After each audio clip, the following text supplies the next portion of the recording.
Hi everyone, it's Erin from the Provincial Farmhouse. In today's video, we're doing some French country thrift flips. For my first project, we're going to be giving this little rocking horse a makeover. It had a lovely shape, but I wasn't keen on the paint job and it had lots of glitter. So my first step was to give it a clean and then spray it with Rust-Oleum's Clear Matte Sealer. Next, I want to add some texture, so I'm taking Dixie Belle's Chocolate Chalk Mineral Paint and Dixie Belle's Sea Spray Texture Additive.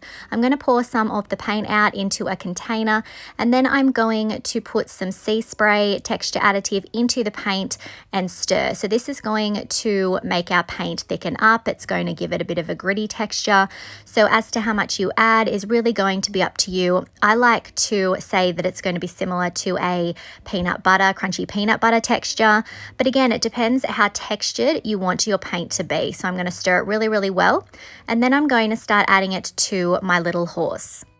The texture additive is going to hide the glitter that's already on there, and it's also going to give this piece a bit more of an old world vintage feel. I really did want this to feel a bit more like a wooden rocking horse, some sort of a vintage children's toy.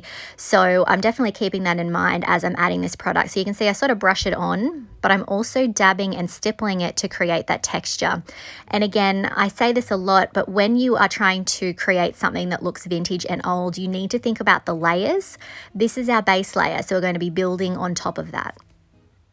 Just a reminder that you can find a full product list in the description below, and most of these products on our website, theprovincialfarmhouse.com.au. As I was working on the little horse, I noticed that it didn't sit very straight. So I'm going to come in with my hot glue gun and I'm going to add some hot glue on the bottom just to try and even it out a little bit. And when that's dry, I'm going to add some more texture. This was a handmade piece, so it's going to be expected not to be perfect, but I did want to make it a little bit straighter. When my paint was completely dry, I took Fusion's Toasted Coconut Milk Paint and I'm going to take out a capful of that mixture. I think that this is about a tablespoon. I'm putting that into a cup and then I'm putting the same amount of water, another capful, to go with my mixture, and then I'm going to stir it really well. So you want it to be like a sort of thick milkshake consistency. I'm now coming in with some of Dixie Belle's Best Dang Waxing Clear, and I'm applying that onto the horse anywhere that I want to be able to do some wet distressing. This is going to provide a little bit of a resist and make that job a little bit easier, because remember, it's all about layers. We want to be able to see some of this mixture underneath. The wax is going to help that. Next, I'm going to take my milk paint. You can see here it's thickened up nicely, and I'm going to start applying it. Now, when I'm applying it, I am being light as I'm applying it, so I'm not pressing too hard. I don't want to disturb that wax.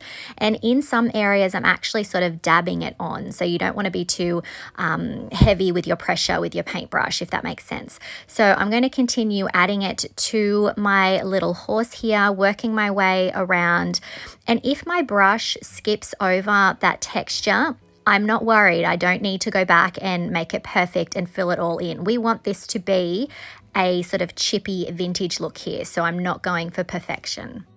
Next, I'm going to come in with my heat gun and I'm going to speed up that drying process. This is going to give us some wonderful texture, some cracks. This can be a little bit unpredictable, but this is definitely going to help achieve that vintage look. And then once it's completely dry, I'm going to come in with a baby wipe and I'm going to go over the areas where we added that wax before our paint, and I'm going to start doing some wet distressing, pulling back some of that paint to reveal the chocolate color underneath. I love using the wet distress method. It's a lot less messy. It definitely gives you a bit more of a natural look, but you could use sandpaper for this step.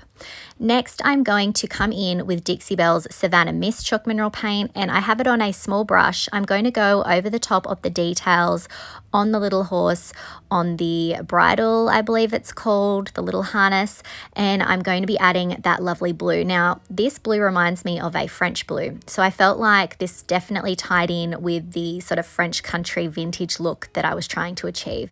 And even though this is a French country Christmas video, I feel like this could definitely be left out year round. I kept that in mind as I was doing this. I'm then going to go and add it to the little saddle as well. So I went with the blue, but you could definitely be a bit more festive here. You could add a lovely green or a red if you're going to try this. I just loved the blue, as I said, because it felt neutral and like it could be left out year round. Once I finished adding that blue to the saddle, I came in with a wet wipe and I did a little bit of wet distressing before my paint had completely dried. So this is chalk paint. It doesn't distress exactly the same as milk paint, but we're still able to bring back some of that white underneath and some of that chocolate, so it's in keeping with that vintage feel. I then decided to add some of that blue to our little horse's hooves as well, just going around there. And again, we're not going for perfection. I'm going to be doing some wet distressing anyway, so this doesn't need to be perfect. After painting all of the little hooves, I then went in and added some of that blue to the outside runners. I'm not going to paint the entire base. I'm just going to focus on the little runners. And again, doesn't matter if my brush skips over those details, as we're going to be doing some distressing.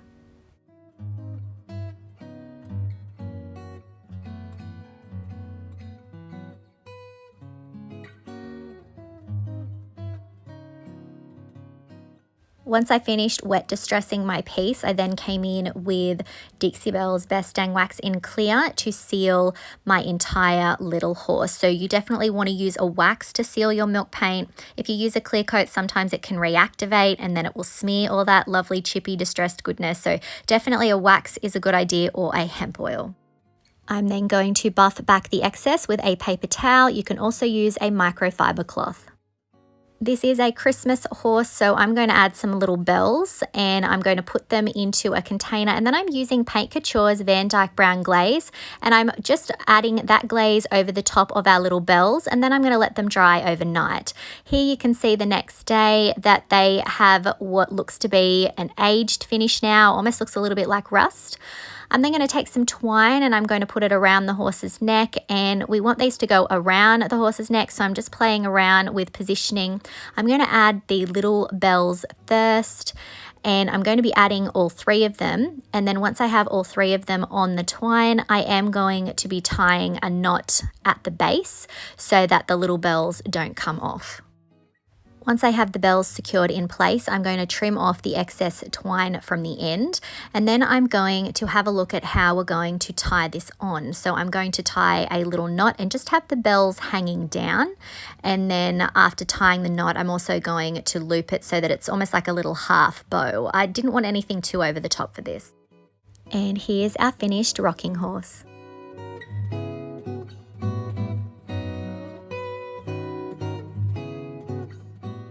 I love how this turned out. The bells definitely give it a festive touch, but this could definitely be left out year round. Let me know what you think of this in the comments.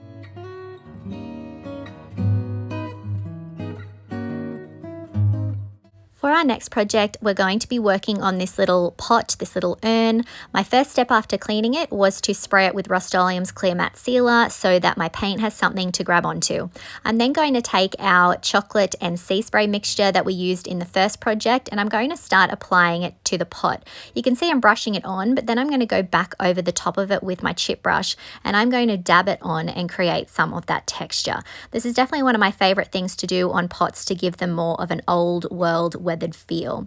So I'm going to continue adding that product around the outside until I have the entire piece covered. And then once I have the entire outside covered, I'm going to move on to adding that to the inside.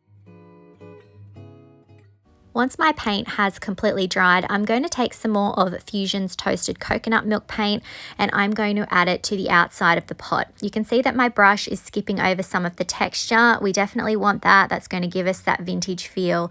And this is actually going to take 2 coats to cover this time. It is a larger surface area, and I do want a bit more of a matte coverage here. I don't want to see too much of that tone underneath, except in the areas that we have peeking through, like a bit more of a chippy look here. So I'm going to apply the first coat, and then I'm going to let it dry, and then after the second coat I will speed up that drying process with a heat gun.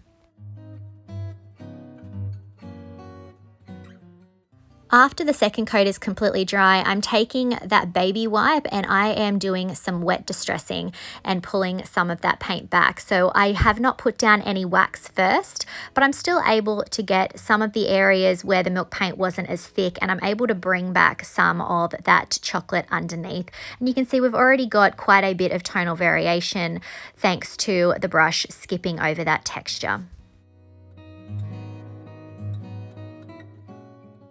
So this is how our pot is looking at the moment. It's looking weathered and old, but I want to add another element. I want it to actually look like it's been outside for several years as well. So I'm going to take Juniper, that's Dixie Belle's fall color, and I am going to add that in the areas where I think that mossy sort of a look would naturally occur. So definitely around the base. So I'm adding it, and then I'm using a wet wipe to dab off some of the excess and to sort of tone down that paint. This is a very effective look. It definitely gives us that old world feel, like someone just grabbed it from out of the garden to use inside. And I'm going to just add it in random places around the base, around the top, in a few other areas.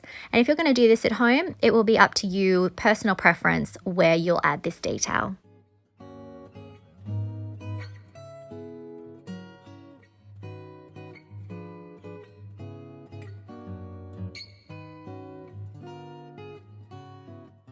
Once my paint has completely dried, I'm going to take some of Best Dang Wax by Dixie Belle and I'm going to seal my entire pot. So I'm applying it in circular motions, really working it into that paint, and then I will use a paper towel to wipe back the excess. So this is just a decor piece.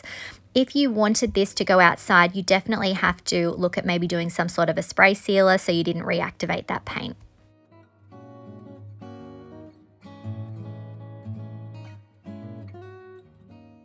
Before my wax is dry and set, I'm going to add some of Dixie Belle's Dixie Dirt in the color Earth.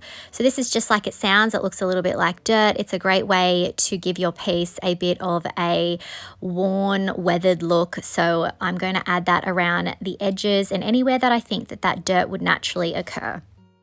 While this pot could definitely be used year round, I want to give it a festive feel. So I'm going to add this red velvet ribbon. We're going to just wrap it around the top part of the urn and then cut it to the length that I need it to be. I want it to have a little bit of length on the tail of the bow. I'm just going to tie a very simple bow, just a simple 2 loops and then tie them together. You could definitely go in a different direction if you're going to do this. I wanted to keep it pretty simple.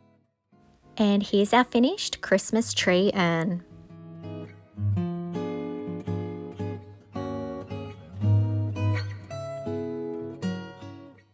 I love how this turned out. It could definitely be used year round, but I think it looks absolutely beautiful with the Christmas tree in it. Let me know what you think of this in the comments.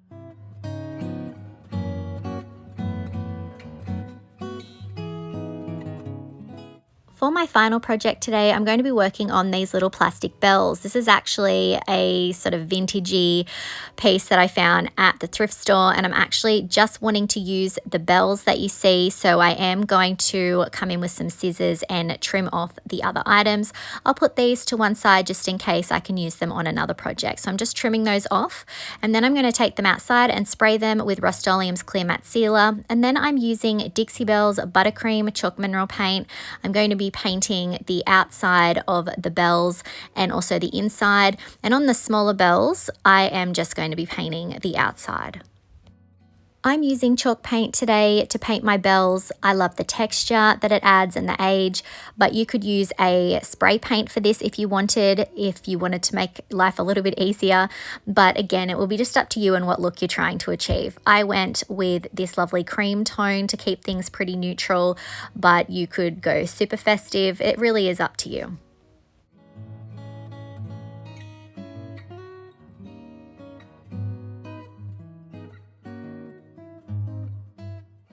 Next, I want to add some embellishments to the bell. I'm using Das Air Dry Clay, and I'm also using this mold here. I will link it in the description below. I'm just going to work my air dry clay into those details, and I'm just using my thumb to pull off the excess. And then once I have most of that excess removed, I'm going to be flexing that mold to help it release. And then I'm going to carefully pull that clay out. Definitely go slow here so that you don't tear your design. I'm then going to be using my Sealy's Quick Set wood glue on the back. I'm making sure that I have it all over the back of the design, and then I'm going to place it on the base of the bell, and I'm just making sure that it's all pressed down and adhered, and I will repeat the same process for the other bell as well. I then decided that I wanted to add this little bell mold here, so I'm just working the clay into that design, and then I will flex that mold and carefully pull it out.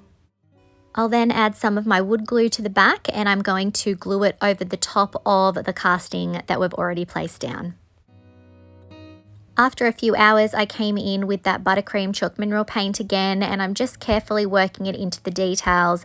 My clay is not completely dry or set, but I like to do this so that I can reduce the possibility of cracking and shrinking.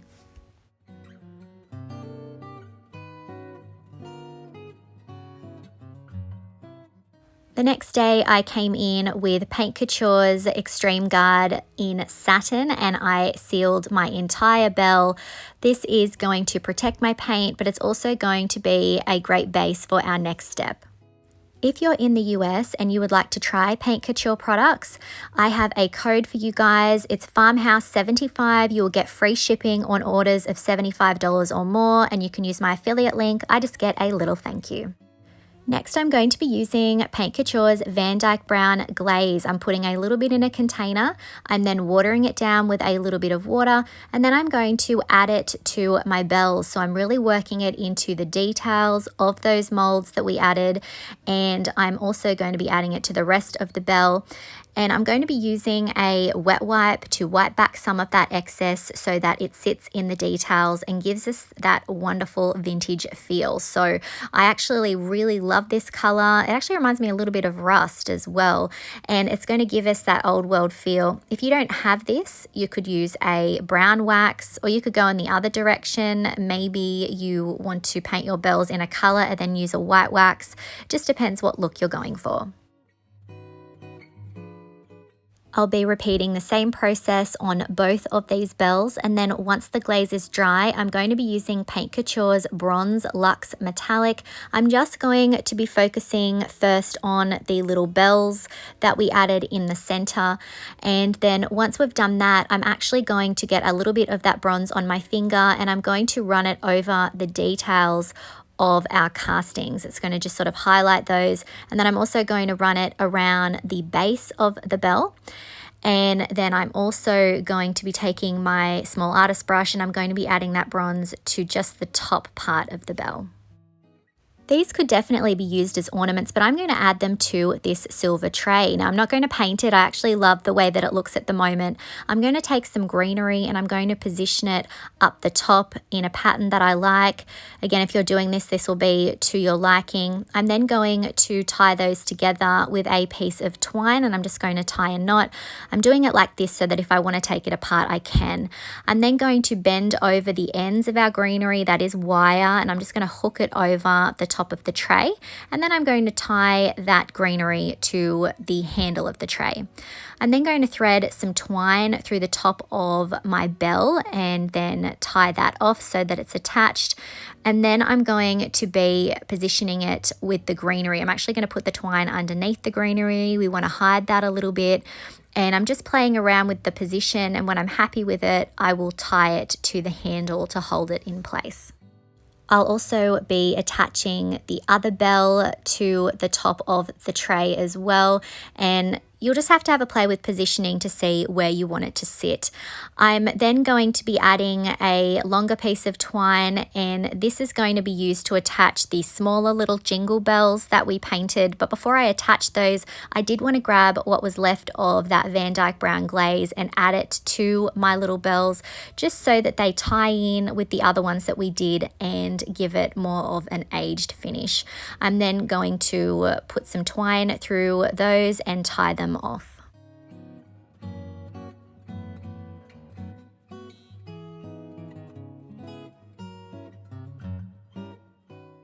Once I have both of those smaller bells tied off and in place, I'll trim off the excess twine. I'm then going to take this ribbon that I got from Costco. I really love the neutral feel that it brings, and I'm just going to create 2 loops, tie those together, and then I'm going to take the tails, the ends of the ribbon, and I'm going to loop those back through the back of the bow to create a second loop on each side. So I'm repeating the same step on each side so that we have a double loop bow. This is a very basic bow to do, and this will be to your liking. Maybe you want a bit more of an elaborate bow. I wanted to keep mine pretty simple. Once I'm happy with the bow, I will use some twine to tie it to the top of the tray. I'm then going to take these little berry picks that I have, and I'm just going to push them through our little bow just for a pop of colour. And here's a look at our finished project.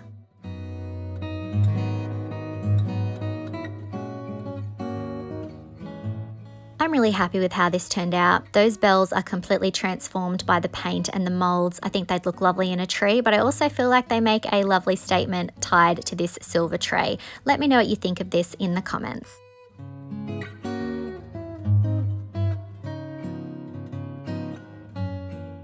I really hope that you've enjoyed today's video and that it's inspired you to give some of your thrifted finds a makeover for Christmas. Let me know if you had a favourite project from today.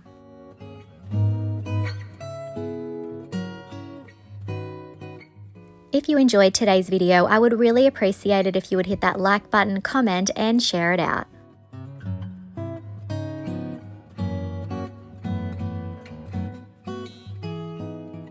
If you haven't already, I would love it if you would hit that subscribe button and the notification bell so that you don't miss out on any of our videos. You can find the products used today on our website, theprovincialfarmhouse.com.au. Thanks for watching.